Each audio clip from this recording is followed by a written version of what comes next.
Hello, podcast listeners. I hope you're enjoying your day as much as I am. It's just been a wonderful weekend, but now we got to get back to be able to talk about what's happening on the news as much as possible of the stock market in general.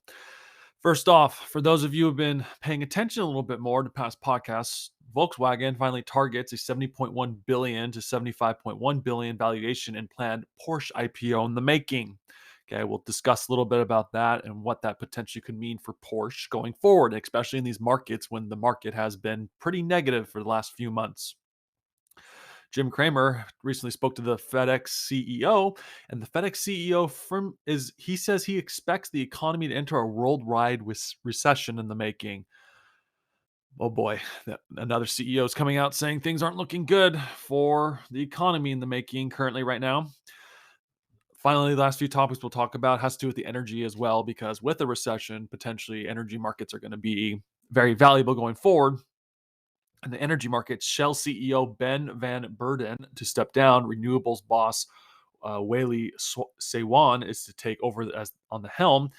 The EU chief von der Leyen promises to overhaul the energy markets and tax on fossil fuel profits. Another crazy moment for after taxing the oil companies in the making. And finally, there's a green hydrogen emissions as one of the biggest green hydrogen production plants in Germany is in the making from Siemens. Okay. With that being said, like I always said at the beginning of each podcast, I have to remind you that I am not a professional advisor in any way, shape, or form. And everything I talk about on this podcast is for information and entertainment purposes only. You need to do your own research before investing in any company because you're not guaranteed to make money in the stock market. I don't have any positions in any of these companies today, but should I do, I will make sure I mention them in this podcast. And with that being said, as a reminder, I'm not a professional advisor. Please go talk to your professional advisor before making any investment decisions. Let's begin today's podcast. Volkswagen targets 70.1 billion to 75.1 billion valuation in planned Porsche IPO. Okay.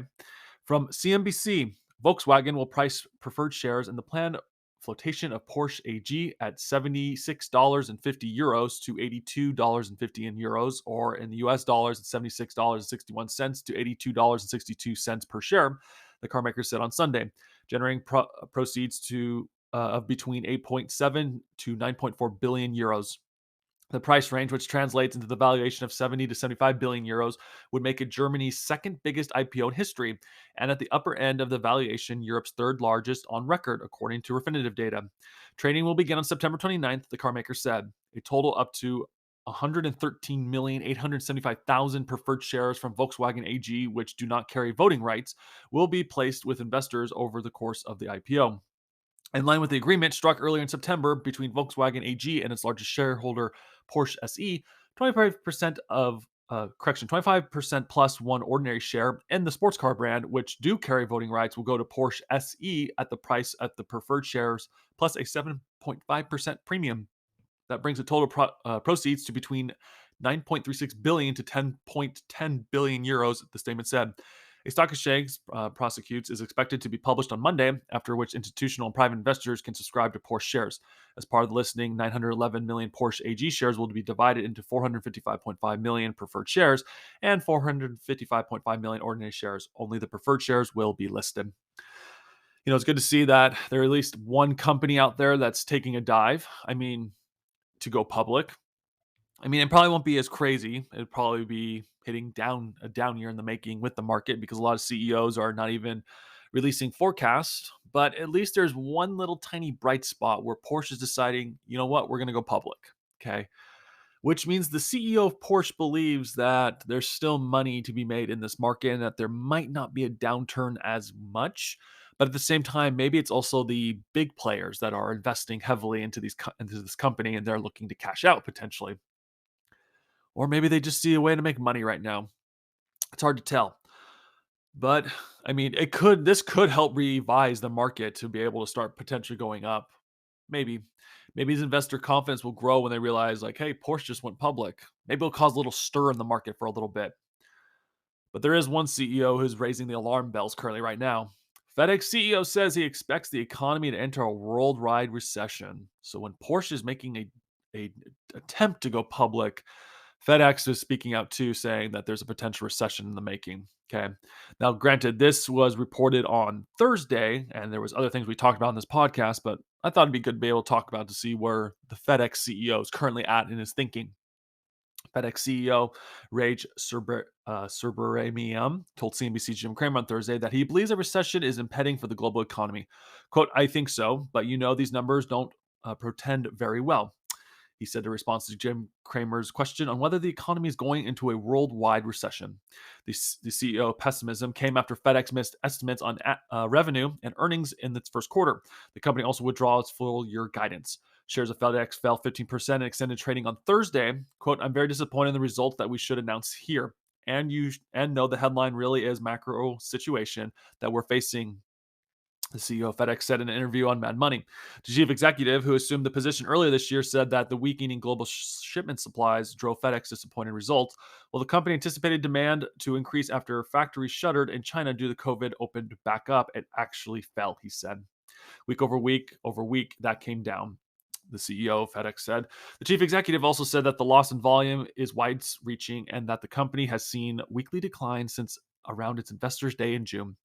Quote, we're seeing that volume decline in every segment around the world. And so, we've just started our second quarter, he said. The weekly numbers are not looking good. So we just assume at this point that the economy conditions are not really good. Quote, we are a reflection of everybody else's business, especially high value economy in the world, he later added. I do agree with him that fully that, well, not fully 100%, but it does seem like there is a slowdown in the making. And you have to remember, if he's looking at it from the China perspective too, we've spoken in past podcasts on this podcast channel that China had a no COVID policy in the making, meaning they couldn't have a single COVID case within, I believe it was the cities that they had. And because of that, a lot of factories in China were shut down. Okay. Now, granted, FedEx might be feeling it if they have a huge footprint in China, but maybe at the same time he's looking at it from the American side as well. Now, granted, I have a hard time firmly believing that this slowdown is happening. I mean, I still see FedEx trucks moving around, and that is one thing I did notice at least the last few years, that as the economy was doing well, there was a lot of FedEx trucks, and not just FedEx. We had UPS trucks, Amazon trucks going around. Now, maybe there's a slowdown. Maybe I'm just not noticing as much, and maybe you're not as well. But if the trucks are still moving and delivering stuff, then there really isn't a slowdown. Now, let's play that card and say that the CEO of FedEx is right about it. That means it's going to hurt everyone across the globe. And that means a lot of businesses are going to be firing people. Now, at the same token, we have mentioned, and at least a lot of the white collar jobs like Google and IBM. I think IBM was one. I know we've talked about Google on past podcasts. We also know some real estate companies, and believe Twilio we just spoke about too. They are letting people go from their workforce because there's a slowdown happening. It's hard to tell overall, but maybe the CEO sees something that we don't. It's hard to tell. I mean, these are two opposing CEOs. One's in the car industry and they're planning to go public. And the other one is pretty much FedEx, who's saying that there's a slowdown. Or maybe people are just using FedEx as much. It's hard to tell, but we need to keep an eye out. If you stop seeing the trucks moving from FedEx, there's a high probability. And I'm not talking like those big semi trucks from FedEx. I'm talking like the trucks that go to people's homes and deliver stuff. That might give you an idea of where the economy is going because then people aren't getting as many packages. It's going to be interesting to see. It's going to be interesting to see how those companies also deliver a lot of stuff too, or in e-commerce. Actually, that's true too. Shopify had mentioned earlier too in a past podcast. We talked about Shopify having to lay off people. Maybe the FedEx CEO knows something that we don't. You need to keep an eye out for this, fellow podcast listeners. Continuing on with our thesis of what could potentially happen on what we think could potentially happen, because like we said, we're not professional advisors, but we just read the news and we report as much as we can. If there is a recession coming for the world, that means energy is going to be a very valuable play going forward. Okay. From the energy department, from CNBC, from all types of energy that we're going to be talking about now, Shell CEO Ben Van Beurden to step down, renewables boss Whaley Saywan to take the helm. Okay. Oil gas giant on Thursday announced that the CEO Ben Van Beurden will step down at the end of the year after nearly a decade at the helm. Whaley Swaywon, currently Shell's director of integrated gas, renewables, and energy solutions, will become the next chief executive on January 1st. The news follows speculation that Shell has been actively looking for a successor to replace Van Beurden as chief executive.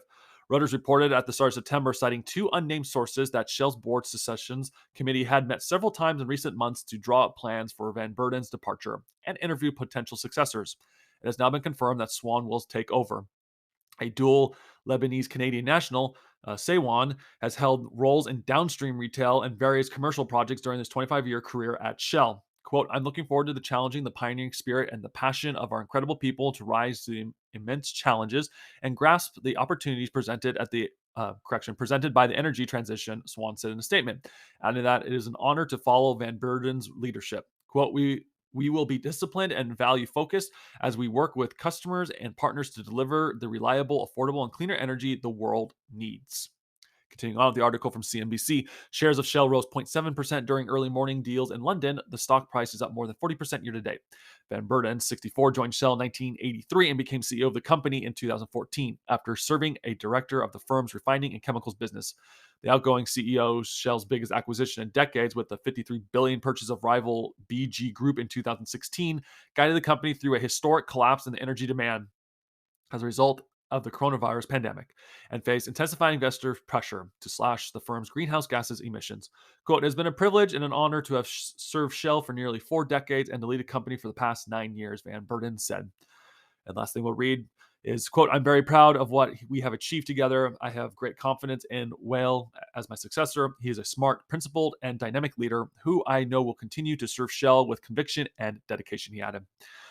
Shell's profits, I believe, recently, we didn't really report on this podcast, but we did report between Exxon, Chevron, and BP, I believe. And small disclosure, I have small positions in all three of those companies. They crushed their earnings. And we also know Saudi Aramco crushed their earnings as well. And Shell most likely crushed their earnings. So, I mean, this transition, it's going to be interesting to see how this new CEO of Shell takes over and what happens overall. But I mean, I still believe, as I've mentioned in past podcasts, that oil is going to still be like a big deal. I mean, in Europe in particular, there's a lot of demand for energy since there's no Russian oil being delivered, it seems like, from Russia to Europe. I mean, Europe has figured out other ways, like they're bringing in more coal, they're reacting nuclear power plants. And something I have mentioned in the past too is that China has been shipping gas to Europe, and that was a fun article to read on past podcasts to talk about. But what's getting more interesting is what Europe's going to be doing now, and I'm curious how it's going to affect Shell moving forward too.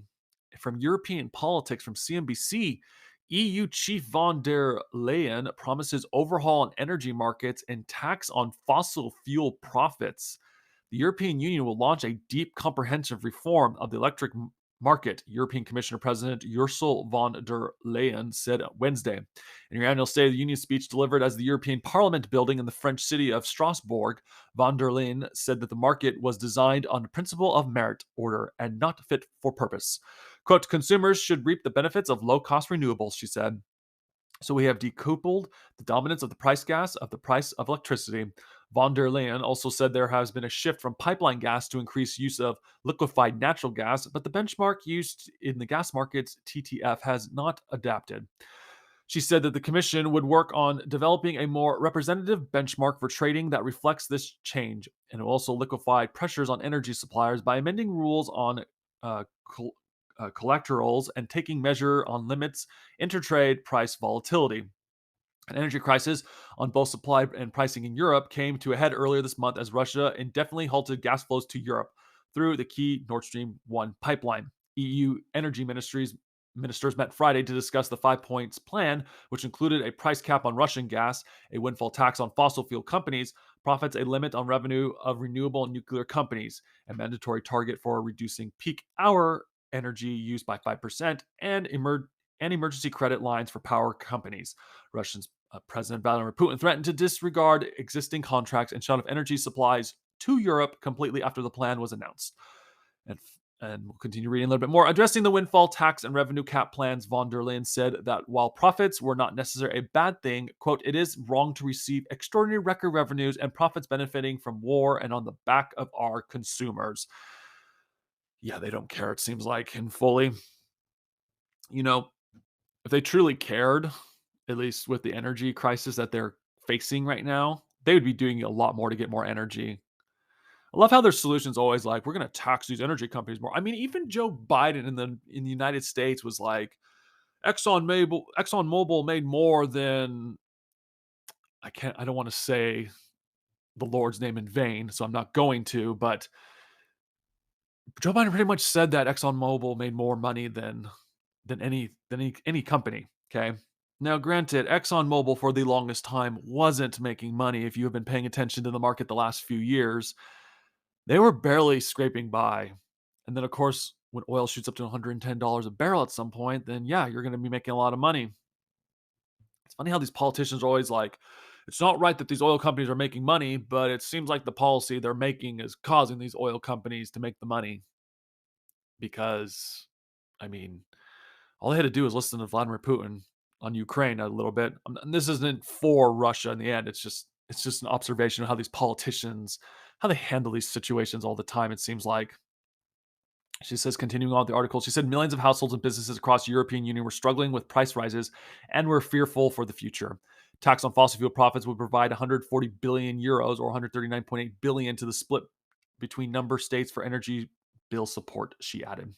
Von der Leyen said the priority for the bloc must be ending its dependency on Russian gas, with imports from countries already falling from 40% last year to 9% now. Quote, we have agreed to join storage. We are now at 84% overshooting our target, she said. But she continued, this will not be enough. We have to diversify away from Russia to reliable suppliers like the United States, Norway, Algeria, and others, as well as investing more heavily in renewables and LNG terminals. Yeah, I don't see the United States helping a whole lot.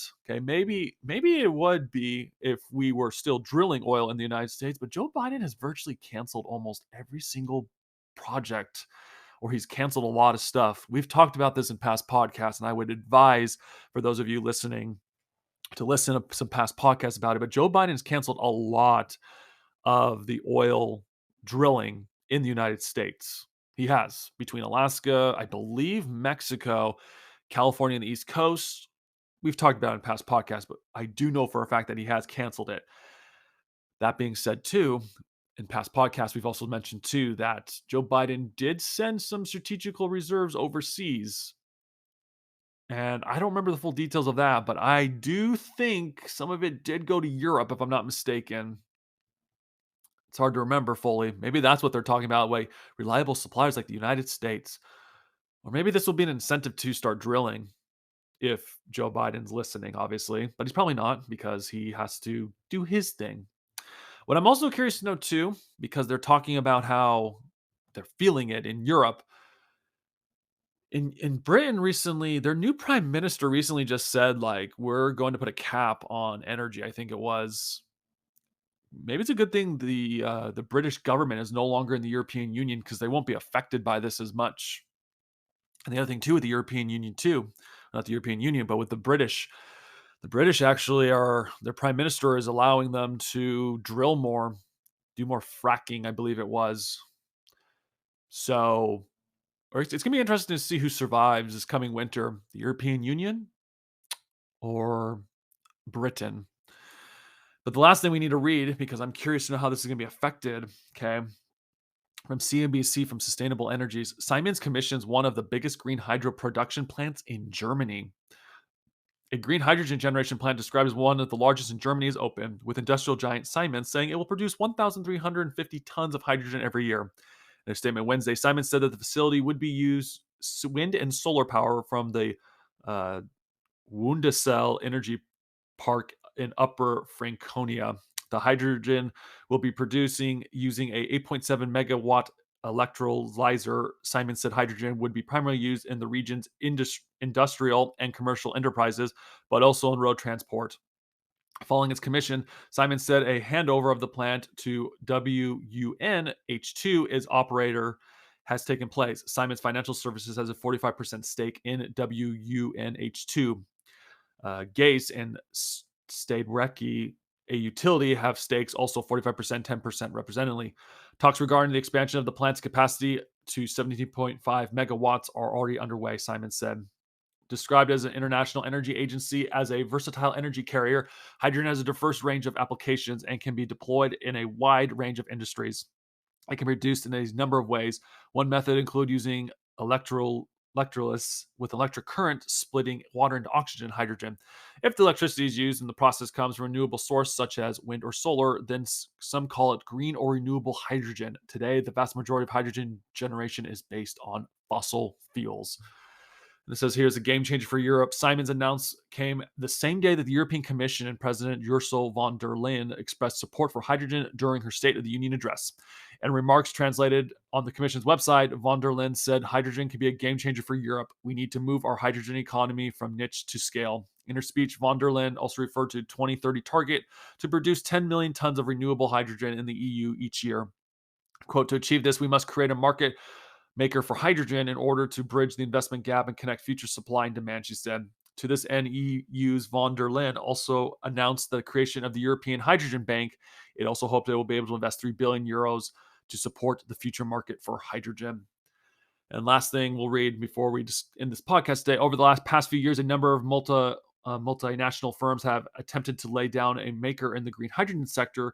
Within Germany itself, oil and gas giant Shell last year announced that a 10 MW electrolyzer has started operations in July 2022. It was announced that plans to build a major hydrogen plant in the Netherlands would go ahead following its final investment decision by subsidiaries of Shell.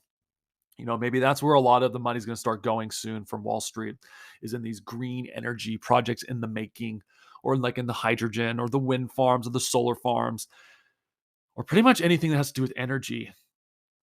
We're going to be in demand for energy for a while, not just in the United States, probably in Europe too. And maybe that's where a lot of the European markets is going to be heading. A lot of its money is to build these plants in general.